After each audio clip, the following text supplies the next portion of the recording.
Bless the Lord, everybody. So, for those who don't know, the Lord had me an assignment in Starbucks for this season. And so, while I'm here, whenever I come, I always tell them about Jesus. I always preach the gospel to them. I always tell them about the love of God. And I always be preaching, but I was here and I was telling them about the siren. And I was exposing how demonic the siren is, how sirens came about. I was telling them that it was the fallen ones that came down and have intercourse with the human beings, and they got Nephilims, and so God cursed them by turning them into sirens. The Nephilims created giants and all of that.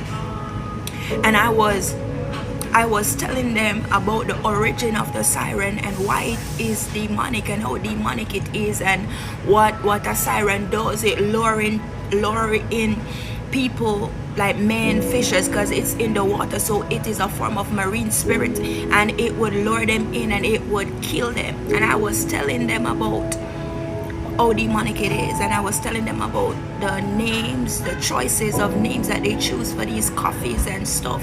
And I was just going in and I was just telling them as the Lord dropped it. I was just telling them as the Lord gave it to me. I was telling it to them. And while I was there talking to them about it, the place got cloudy. A cloud came in the place, a dark cloud came in the place, and right after that I stood there and I still spoke what the Lord was telling me.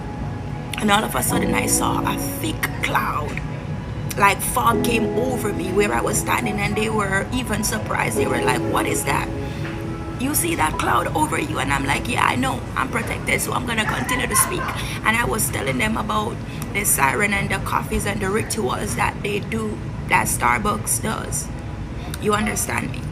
And they were looking at me like, yo, what's going on?